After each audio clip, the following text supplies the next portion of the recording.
সুপ্রিয় দর্শক, আসসালামু আলাইকুম। গ্রামের বাড়িতে লার্কির চুলের পাঁচমিশালি শাক আর কাঁঠালের বিচি দিয়ে সুন্দর একটা তরি রান্না করব।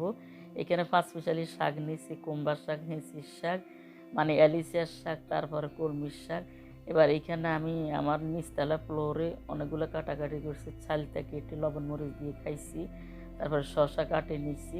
এদিকে শাকগুলো বাঁচতেছে আমার ননদার, আমি এদিকে ক্যামেরা করতেছি, এরপরে আমিও কেটে নিব। আমি ভাবলাম দুপুরবেলা মাছ মাংস তো থাকে, যে একটা শাক রান্না করব। এরপর আমার ননদ গিয়ে আমাদের ক্ষেত থেকে এই শাকগুলো উঠাই আনছে, বলতেছে কি শাক আনবো। আমি কই যে কোনো শাক আছে, পাঁচমিশালি শাক সবগুলো নিয়ে আয়, তাহলে পাঁচমিশালিভাবে এইগুলো কাঁঠালের বিচি আর ডাল দিয়ে সর্ষে দিয়ে রান্না করব, সাথে মাছও দিছি। আসলে অনেক চমৎকার হয়েছে। এবার কলমির শাকগুলোরে সুন্দর হাত দিয়ে ছিঁড়ে ছিঁড়ে নিচ্ছি। আমি ক্যামেরা করার পরে আবার এগুলো কেটে নিব। যে কুমড়ার শাকটা আসলে গ্রাম অঞ্চলে এমন অবস্থা, বিঠা মাটিতে অথবা বাড়ির আশেপাশে বিভিন্ন শাক হয়ে থাকে, এইগুলো তো কেনা লাগে না এবং কোনো আপনার আবর্জনও থাকে না, পরিপূর্ণভাবে আনি রান্না করে খাওয়া যায়। এইদিকে কাঁঠালের বিচিও নিচ্ছি, কয়টা সিলে কেটে নিয়েছি। আর এদিকে চালতে কাটছে, আমার বিল্ডিংয়ের পাশে একটা চালতে গাছে আমার হাজব্যান্ড একটা চালতে পাইছে, একদম পাখি রয়েছে। এখানে টমাটো আছে, আপনার পটল আছে, পেঁয়াজ আছে। এদিকে আমি শসা টমাটো কাটে নিচ্ছি।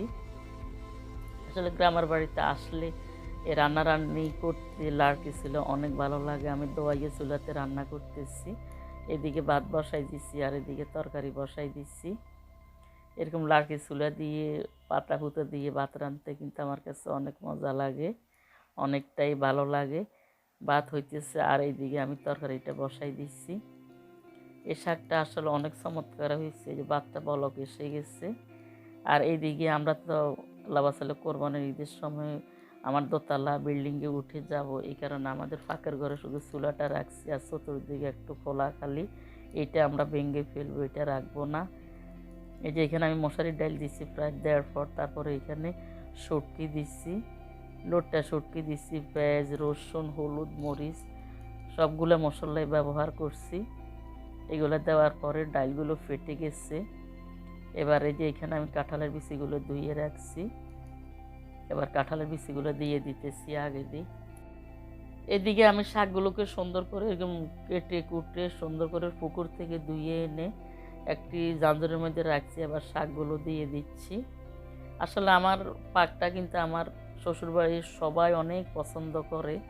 আমি গ্রামের বাড়িতে আসলে লাকি চুলায় রান্না করি, এইটি হচ্ছে আমার কাজ, অন্য কোনো কাজ আমি বেশি একটা করি না। সবাই আমার হাতের তরকারি অনেক মজা করে খেতে পারে, অনেক পছন্দ করে। আমার হাজব্যান্ডও অনেক পছন্দ করে। আমার পাক ছাড়া তার কারো হাতের পাক ভালোই লাগে না।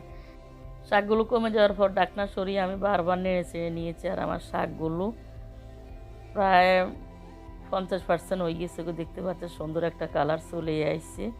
এখানে যেহেতু কাঁঠালের বিচি এবং পাঁচমিশালি শাক আর শুটকি দিচ্ছি, মাছও দিচ্ছি, এগুলো কিন্তু অনেক সুস্বাদু হবে। দেখতে পাচ্ছেন, দেখে মনে হচ্ছে। কাঁঠাল বিচি দিয়ে পাঁচমিশালি শাকটা রান্না হয়ে গেছে। এইদিকে আমি একটু বাগার দিব পেঁয়াজ দিয়ে। চুলের উপরে আমি একটি কড়াইয়ের মধ্যে পরিমাণ মতো তেল দিয়েছি, দেওয়ার পরে এখানে 1 মুঠ পরিমাণ পেঁয়াজ কুচি দিচ্ছি। এবার পেঁয়াজ কুচিগুলোকে আমি একটু লাল লাল করে ভেজে নিব। এরকম লাস্টে দিয়ে ডাল শুটকির পাতুরির মধ্যে এরকম লাল লাল করে পেঁয়াজগুলো বাগার দিলে অথবা রসুন দিয়ে বাগার দিলে কিন্তু তরকারিটা অনেক মজা হয়। দেখতে পাচ্ছেন কালারটা কত সুন্দর আসছে, আর এগুলো খেতেও কিন্তু অসাধারণ মজা হয়েছে। সবাই কিন্তু আমার এই তরকারিটাতে আজকে ভাত খাইছে, মাছ মাংস কিছুও ধরে নাই। দেখা হবে নতুন কোনো ভিডিও নিয়ে। আল্লাহ হাফেজ।